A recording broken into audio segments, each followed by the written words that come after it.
Bismillahirrahmanirrahim. Assalamualaikum warahmatullahi wabarakatuh. Hamdan syukurillah, wassalatu wassalamu ala rasulillah Muhammad ibn Abdillah wa ala alihi wa sahbihi wa mawalah, wa la hawla wa la quwwata illa billah, amma ba'd.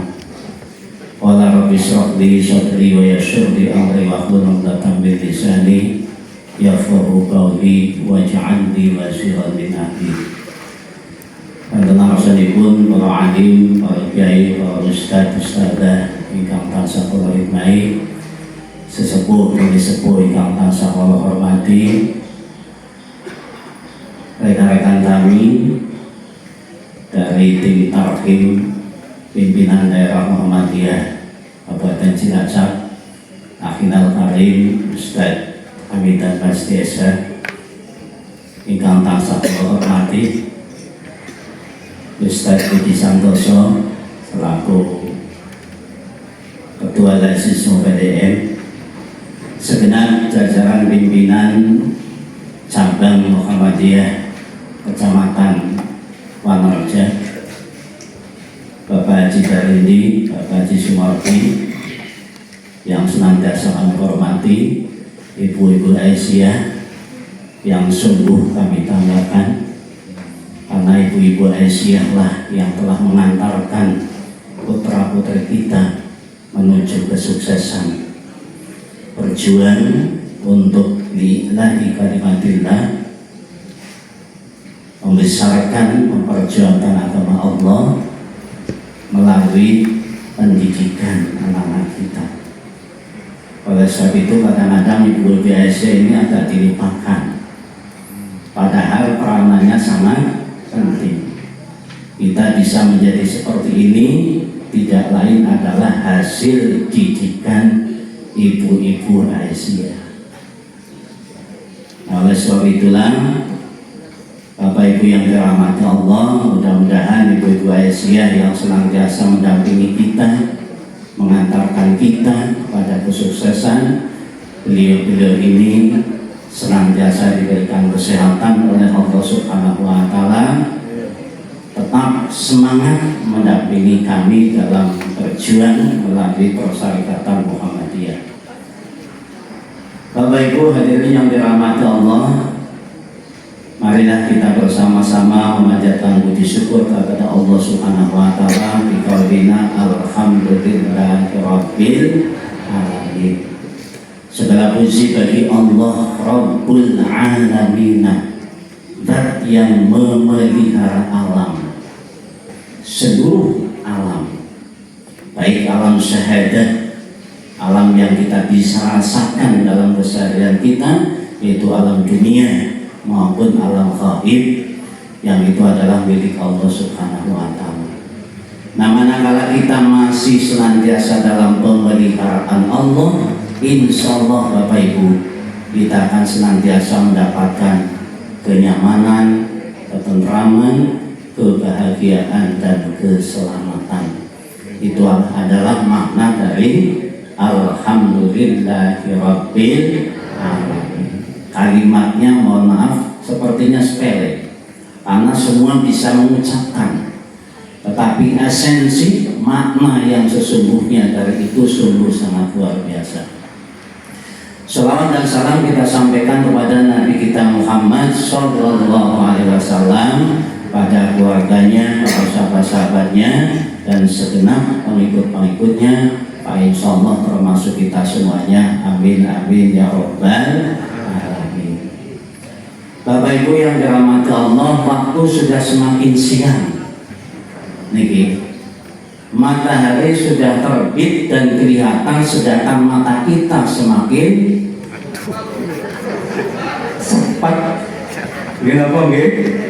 Wong kula piyambak yang ngantuk-ngantuk iki. Aja cerekon munggah kan mriki yang penting ngantuk.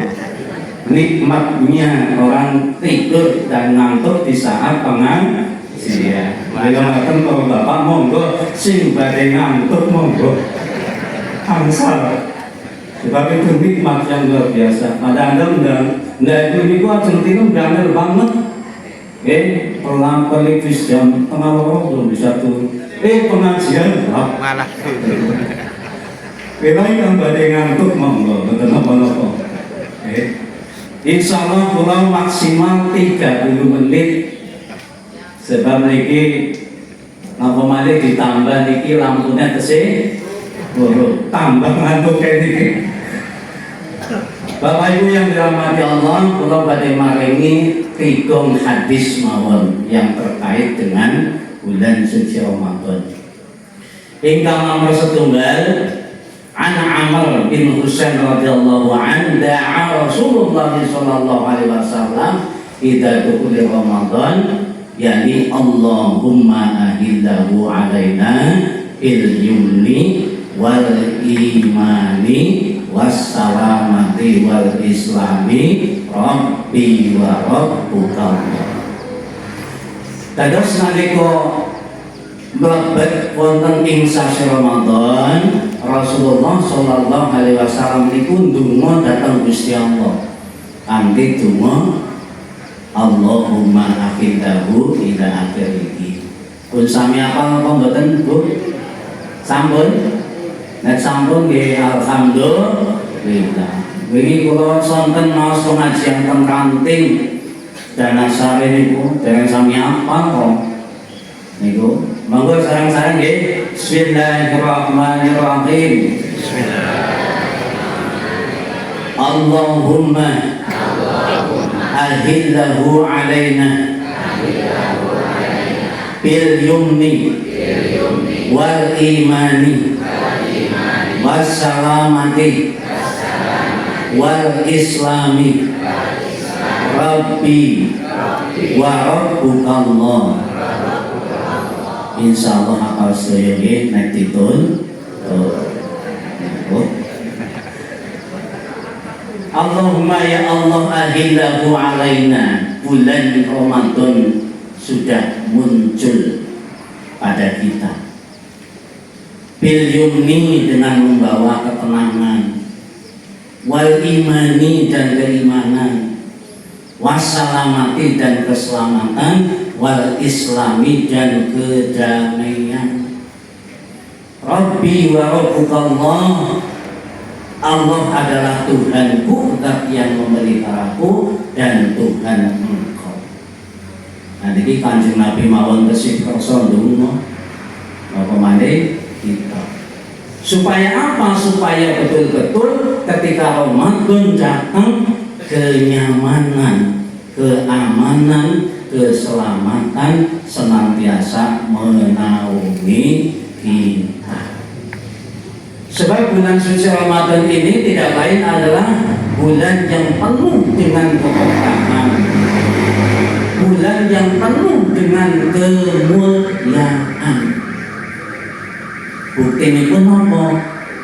Bulan suci Ramadan pengendikanipun niku bulan penuh barokah, bulan penuh kemuliaan, jenengan pirsani wonten ing ayat Al-Qur'an. Syahrul Ramadan alladzi unzila fihi al-Qur'an hudan lin-nasi wa bayyinatin minal huda wal furqan.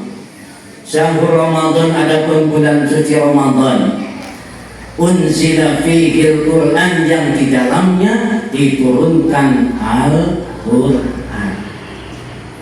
Yang fungsinya Al-Quran itu tidak lain adalah hudan linnas, sebagai petunjuk bagi manusia. Bayangkan Bapak Ibu, seandainya Allah tidak menurunkan Al-Quran kepada manusia, kehidupan manusia akan menjadi apa? Apakah masih bisa berharap dengan kitab-kitab agama yang diturunkan oleh Allah kepada Nabi dan Rasul sebelum Muhammad? Tidak.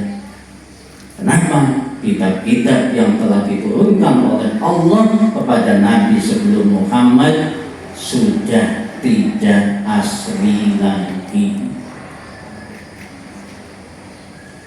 Apakah itu kitab Taurat atau kitab Injil? Bahkan saya melihat, mendengarkan, membuka dalam pengajian YouTube channel Kohdani Mu'alaf Cina dari Cilacap. Saya sering mengikuti karena beliau sudah banyak sekali mengislamkan. Mohon maaf orang-orang Kristen yang dari kaum intelek yang memakai rasio bahwa ternyata dalam agama mereka kitab sucinya itu yang betul-betul firman Tuhan tinggal 30%, yang lain sudah bukan firman Tuhan. Dibuktikan dengan ayat-ayat yang sangat kontradiktif. Dan itulah mengapa Allah Subhanahu wa Ta'ala kemudian menurunkan Nabi dan Rasul lagi, yaitu Muhammad Sallallahu Alaihi Wasallam, dengan membawa Alkitab, yaitu Al-Quran, yang fungsinya hudan linnas, sebagai petunjuk bagi manusia, wa bayyinatin minal huda, dan sebagai penjelas daripada petunjuk itu. Jadi ayat-ayatnya di situ dijelaskan melalui tafsirnya, yang dimana tafsir yang paling utama adalah tafsir bil ma'thur, al-munasabatu bainal ayatil Quran wa sunnah al hadis Rasulullah sallallahu alaihi wasallam. Jadi dimunasabahkan, dihubungkan, karena ayat-ayat Al-Quran yang kebanyakan bersifat global kemudian diperinci di dalam hadis-hadis Nabi Sallallahu Alaihi Wasallam. Oleh sebab itu Bapak Ibu yang dirahmati Allah, persyaratan kita Muhammadiyah bersumber kepada Al-Quran dan Sunnah Makbulah. Dengan menawi pirsani tentang buku-buku tarjih, bacaannya seperti itu, Al-Quran dan Sunnah Makbulah, bukan Quran dan hadis. Sebab nomor, nah, sunnah itu ada sunnah qauliyah, sunnah fi'liyah, sunnah taqririyah, ingkang nomor sekawan imanipun sunnah haliyah. Ini yang keempat yang jarang dibahas oleh para ustaz. Jenengan menawi dipun pirsani wonten ing kitab Mabahis fi Ulumil Hadis atau wonten mustalah hadis kan menika dipun ngendikaken al hadisu lughatan al qarib ay al jadid. Hadis menurut bahasa artinya tekan atau yang baru. Wasilahan, sedangkan menurut istilah adalah manukila anil nabiyyi sallallahu alaihi wasallam, segala sesuatu nukila yang diambil anil nabiyyi dari Nabi sallallahu alaihi wasallam, kaulan, baik itu ucapan, au fi'lan atau perbuatan, au takriron atau ketetapan, suatu perkara yang dikerjakan oleh para sahabat Nabi. Nabi tidak mengerjakan, tetapi Nabi tidak melarangnya, artinya membolehkan.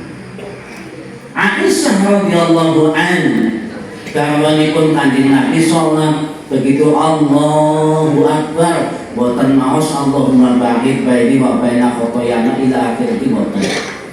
Boten maos kabira walhamdulillahi katsira wa subhanallahi wa sila ila akhir boten. Napa ingkang pun maos dening Aisyah radhiyallahu anha, wajjahtu wajhiya lilladzi fataras samawati wal akhir. Tang buku tarjih ya. Nah, ternyata ini didiamkan oleh Rasulullah, tidak dilarang oleh Rasulullah. Oh, berarti itu boleh. Itu contoh sunnah taqririyah.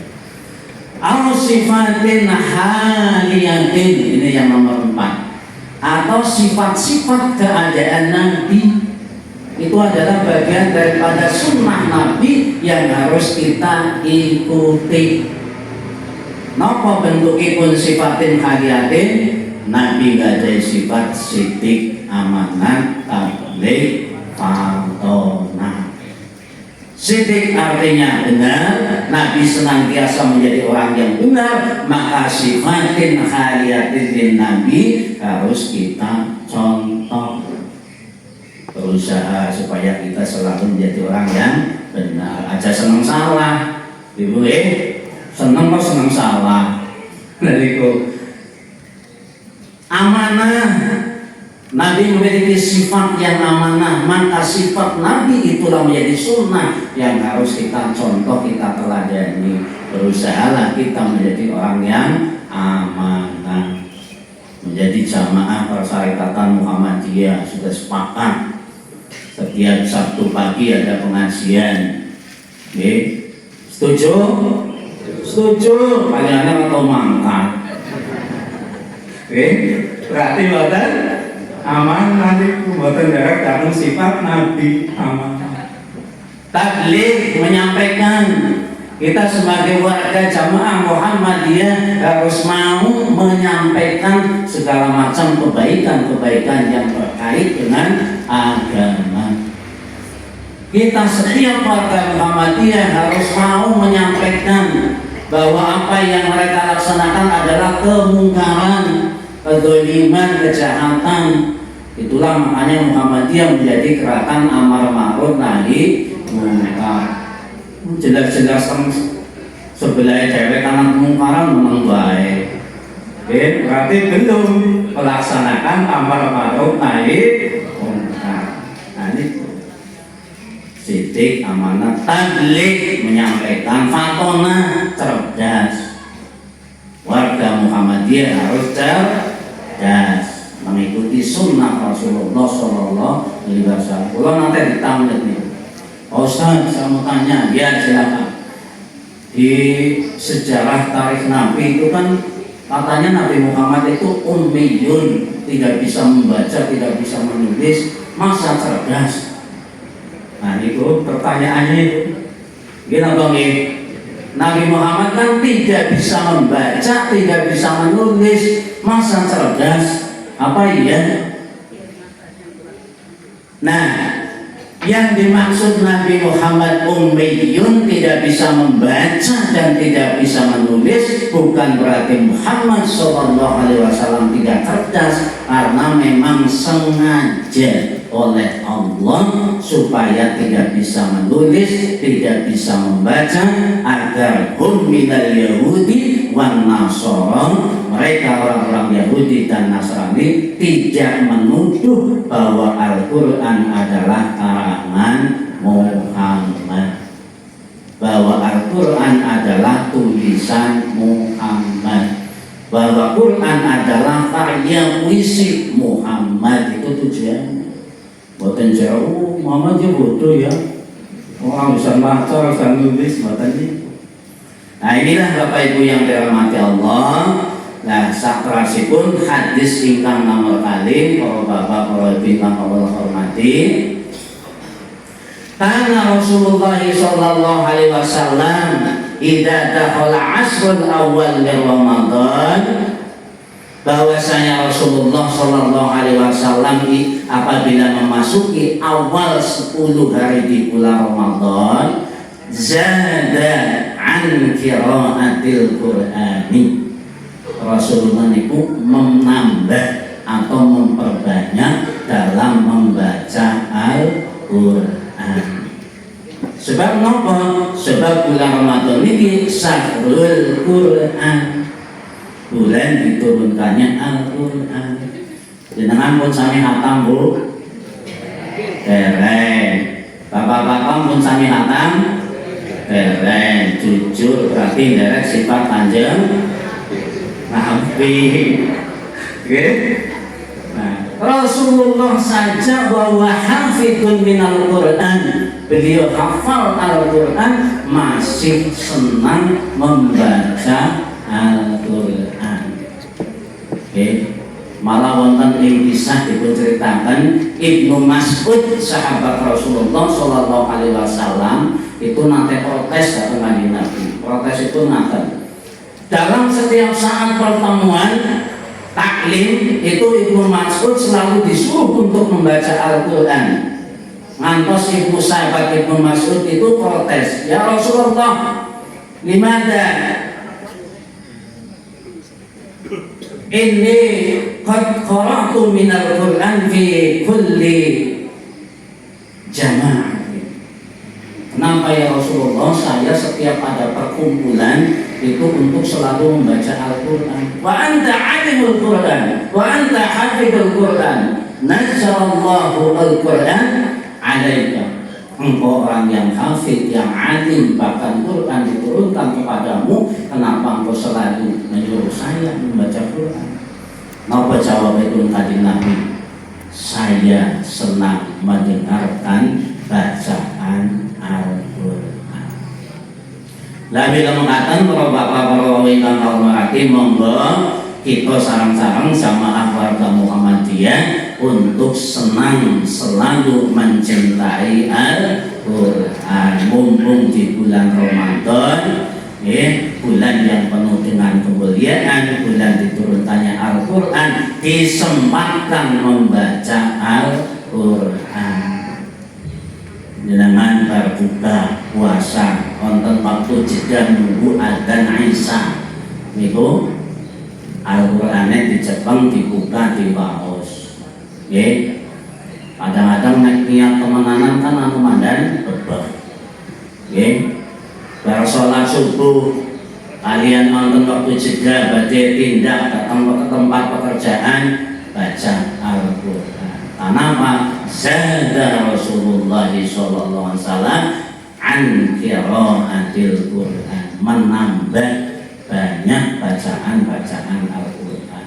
Yang kedua, wa aiqadu ahlahu, Rasulullah di 10 awal bulan Ramadan itu senantiasa membangunkan keluarganya, anak-anak dan istrinya dibangunkan. Ibu-ibu sok di kan tangi teng bapaknya napa mboten Bu? Mboten. Diwane. Ibune sing nalikaken bapake. Nggih. Wong kula nate lha kula mau maos hadis, hafal hadis jam 3 bengi bocah kula tangi kapal kok malah arep ngapa sih? Lawan pujan kula niku badhe niku melesaikan hadis niku wa aiqadu ahlahu, Rasulullah membangunkan istri dan anak-anaknya fi akhir sulusil lail, di akhir sepertiga malam jam 3. Maksudnya kan qiyamul lail fi Ramadan. Pun jawab apa sih? Nah niku itu pentingnya pengertosan itu batin kula lagi ngerti hadis iki. Supados qiyamul lail fi Ramadan, melaksanakan sholat malam di bulan Ramadan yang disebut dengan sholat witir pada zaman Nabi, dan pada zaman sahabat disebut dengan sholat tarawih. Bila teng kitab-kitab fikih kula maos niku judulipun bab sholatut tarawih. Hadis-hadisnya tentang qiyamul lail fi Ramadan. Tarawih Kanjeng Nabi niku, witir Kanjeng Nabi niku fi akhir sulusil lail, di sepertiga akhir malam jam 3. Jenengan nate tarawih jam 3 Bu?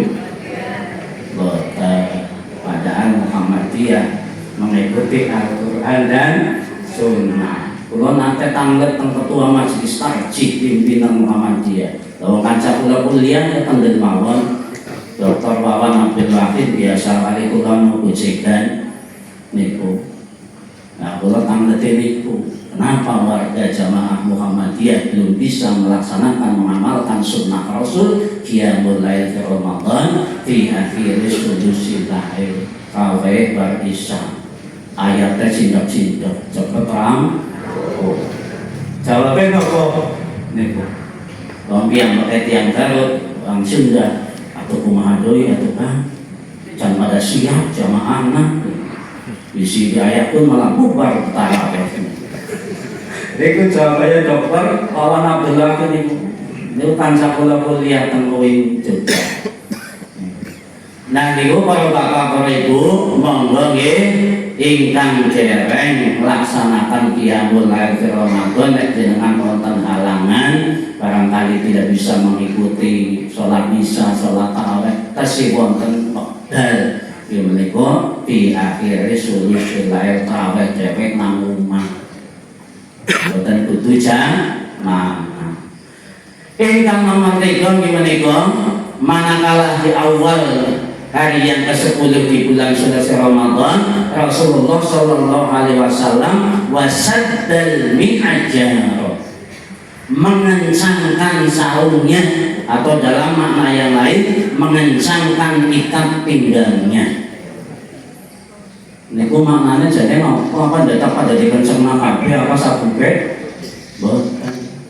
Yang dimaksud dengan makna itu, saya membaca di dalam syarah hadisnya itu ada dua makna, dua pengertian. Pengertian yang pertama yang dimaksud dengan mengencangkan sarungnya atau ikat pinggangnya, Rasulullah di 10 awal bulan Ramadan ke sana sampai akhir tidak lagi memperbanyak makan. Jenengan berbuka puasa, sholat maghrib lagi mau masjid, balik kamu masih anak kolam, tambahi kolam. Karena itu sholat raweh, sholat isya bari mani mana mani bu, mari tambahi mari itu. Padahal bukan itu inti daripada puasa. Makanya Rasulullah mengencangkan ikat pinggangnya, artinya tidak lagi memperbanyak makan. Sebab yang namanya puasa itu as-saum ay al-imsak. Puasa itu adalah menahan. Al-imsaku anil muftirati wassahawati, menahan diri dari hal-hal yang membatalkan puasa yang terkait dengan asyarab, makan, minum dan makan. Itu di siang hari. Tetapi yang lebih penting adalah wa'anis syahwat, kemampuan kita untuk menahan nafsu. Itu inti daripada puasa. Senajan boten dahar, boten runjuk wonten ing siang hari, puasane boten batal miturut pengertian fikih, ning jenengan boten saged nahan syahwat. Ujug-ujug anak itu main, nanti boleh ngomai kebangetan, ngantek metu sikil papatek. Puasanya batal bukan dalam pengertian fikih, tapi batal puasanya, nilai pahala puasanya menjadi hilang. Jenengan sepuasa Ramadan gara-gara diserempet setitik tenggalan, boleh ngomai berarti ngantek harus mempinjam dan lain sebagainya. Oh, berarti tidak bisa menahan nafsu, batal puasanya. Artinya nilai pahala puasanya hilang. Kenapa? Wonten ing hadis dipun ngendikaken mangko pirsani wonten ing Sahih Bukhari, wonten hadis qudsi qala azza wa jalla, qala Rasulullah sallallahu alaihi wasallam, qala azza wa jalla, kullu amal ibni adam lahu illa syiyam. Setiap amal perbuatan manusia itu akan kembali kepada manusia itu. Jenengan ahli sholat, maka ahli sholat itulah kembali kepada kita menjadi muttaqin. Jenengan nindakan haji ke Baitullah, wangsul ibadah kesaenan haji niku wangsul datang kita. Disebut Pak Haji, Bu Haji, tuyuh rahmah. Jenengan ahli infak, ahli sedekah, maka perbuatan itu kembali wangsul datang kita disebut piantun ingkang dermawan. Tapi innas syiyama, kecuali puasa. Puasa tidak semata-mata kembali kepada kita, tetapi kata Allah dalam hadis qudsi itu, fa innahu li, bahwa puasa itu adalah untukku, untuk Allah. Wa ana ajzi bihi, dan aku Allah yang akan langsung membalasnya. Inilah saking pentingnya puasa. Maka manusia diuji oleh Allah Subhanahu wa taala untuk membuang sebagian nafsu yang kita miliki. Karena apabila nafsu-nafsu yang kita miliki ini kok menguasai jiwa kita, maka yang terjadi adalah segala macam kemaksiatan akan membawa kita. Karena apa? Innan nafsa la'amaratun bisu'i. Sesungguhnya nafsu itu senantiasa mengajak kepada keburukan, kejelekan, kejahatan. Pantas sumber kejahatan ada di nafsu. Bila sesuai dengan makna lugawi, makna bahasa bulan Ramadan. Bulan Ramadan menawi dipun seratkan di tulisan Arab niku wonten 3 huruf Bapak Ibu. Rom, mim, do. Romando, yarmadu, romdon, romandonan, romando fi'il madi. Yarmadu fi'il mudhari. Romando yang artinya telah membakar. Yarmadu sedang atau akan membakar. Romdon, romandonan, pembakaran masdarnya itu. Jadi perbuatannya. Oh, pantas bulan Ramadan adalah bulan pembakaran. Jangan coba bakar nopo mawon anak kertas dibakar, anak nopo nggih kain dibakar, nopo mawon dibakar. Tujuannya bakar itu apa, Bu? Tujuannya bakar itu menghilangkan zatnya, wujudnya. Kenapa nggih? Miladul Ramadan bulan pembakaran dalam rangka bulan menghilangkan nafsu. Anjing-anjing jam itu dia enak-enaknya sarapan ngopi, ya, kepo aku nggih. Padahal nafsunya kepengen dibakar, dibuang, ya. Siang-siang jam panik atau jam melak temen ya karena bakul es, ikuti wah. Nafsunya langsung ngomong, tutup, langkah pemikir, Tapi apa kata Allah, bakar itu keinginan nafsu kamu, buang. Termasuk anis syahwat alladhi yata'alaku bil jima'i, yang berkaitan dengan mohon maaf jima. Jima itu berkumpul, melakukan hubungan suami istri. Minut dendani pun lambung ageng. Ampun karena mama kok di sisi pengantin anyar kok ya. Lah Ramadan jajal kenawan-awan. Boten namung dosa, dendanya adalah tidak hanya sebatas wa'iddatu min ayyamin ukhra, nyarutang pada hari-hari yang lain, tetapi adalah wafidiyatu ta'amun miskinan. Tidak hanya sebatas mengulangi, tapi membayar denda, memberikan fidyah kepada orang miskin. Nah, bila para bapak, para ibu, inilah fungsinya daripada puasa. Pun dinten hadis niki kula dalaken. Ane nggih. Nah, niki gandeng wekdal pun siang.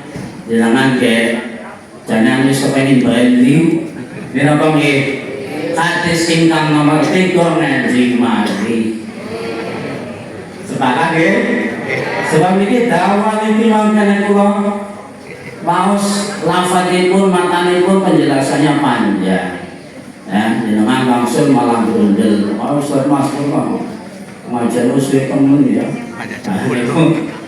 Ngaten para bapak, para ingkang kula hormati, mbok pilih napa ingkang kula aturaken saestu wonten kulawanipun ya wen agung salam terpanggungan billahi taufiq wal hidayah wal wahyikum nasrullahi wa fathun qarib. Assalamualaikum warahmatullahi wabarakatuh.